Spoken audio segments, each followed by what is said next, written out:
नमस्कार, मी राजू मेत्री. महाराष्ट्र आपल्यामध्ये आपलं स्वागत. पाहूया सविस्तर वृत्तांत. मिळवलेले कामगार कायदे मोडीत काढणाऱ्या सरकारचा जाहीर निषेध. इचलकरंजी राज्य मंत्रिमंडळ 3 सप्टेंबरच्या बैठकीमध्ये कारखाने अधिनियम 1948 मधील काही दुरुस्त्या करून कामगाराचे कामाचे तास 8 तासावरून 12 तास वाढवले आहे. हा काळा कायदा रद्द करा या मागणीसाठी कामगार संघटना आक्रमक आहेत. यासाठी कामगार संघटना संयुक्त कृती समितीच्या वतीने आज कामगार संघटनाची बैठक महाराष्ट्र कामगार सेना ऑफिस येथे झाली. या बैठकीमध्ये आंदोलन तीव्र करण्याचा निर्णय घेण्यात आला. या बैठकीच्या अध्यक्षस्थानी ज्येष्ठ कामगार नेते कॉम्रेड दत्ता माने होते. कलम 56 मध्ये आठवड्याचे कामकाजाचे तास 48 तासावरून 60 तासापर्यंत वाढवण्यात आले आहेत. तसेच कलम 65 मध्ये कामगारांच्या अतिरिक्त वेळेबाबत आता कमाल मर्यादा 115 तासावरून 144 तासापर्यंत वाढवण्यात आली आहे.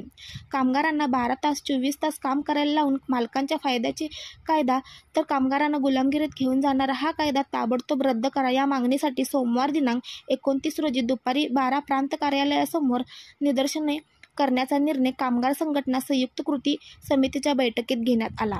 यावेळी बैठकीस कॉम्रेड दत्ता माने, शामराव कुलकर्णी, राजेंद्र निकम, आनंदा गुरव, सुनील बारवाडे, कॉम्रेड हनुमंत लोहार, विजय शर्मा, रंगराव बोंद्रे, नूर मोहम्मद बेळकुडे, रमेश खोत आदी कामगार प्रतिनिधी उपस्थित होते.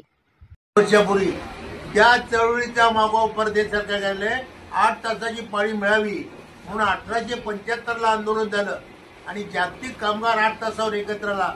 ते 8 तास मोडून 12 तास करायचा फतवा आणि ओव्हरटाईम न देण्याचा फतवा हे सरकार काढायला आहे. त्याला विरोध करायसाठी आम्ही जमलो. सरकार भांडवलदारांचं गुलाम बनलेलं सरकार आहे. कामगारांच्या, शेतकऱ्यांच्या, शेतमजुरांच्या, राबणाऱ्या आणि कष्ट करणाऱ्या जनतेचे विरोधी असलेले हे सरकार आहे.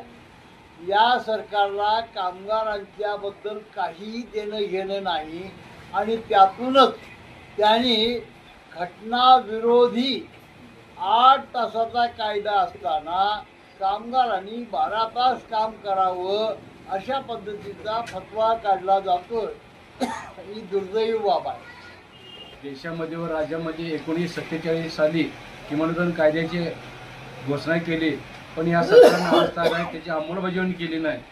आणि आता हे भाजपचं सरकार केंद्रात आणि महाराष्ट्रात असल्यानं हे गोरगरिबांच्याने 12 तासात काम, 16 तास 24 तास काम करा असं हे बोजा हे भाजप सरकार लादत आहे.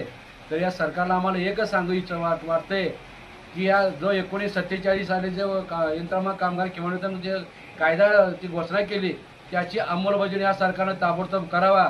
ज्याच्या जीवावर तुम्ही निवडून आलाय त्याच्या जीवावर जर तुम्ही बसणार असाल तर कदाचित हा कष्टकरी कामगार ह्या भाजप सरकारला त्याची ताकद दाखवून दिल्याची स्वस्थ बसणार नाही. आणि याच्या निषेधार्थ आम्ही सोमवारी कामगार संघटना संयुक्त कृती समितीच्या वतीने या भाजप सरकारचा निषेध म्हणून आम्ही प्रांताधिकाऱ्याच्या दारात 1 तासभर निदर्शन करण्यात येणार असल्याचे आम्ही या कामगार संघटना संयुक्त कृती समितीच्या मीटिंगमध्ये आम्ही आज घोषित करीत आहोत.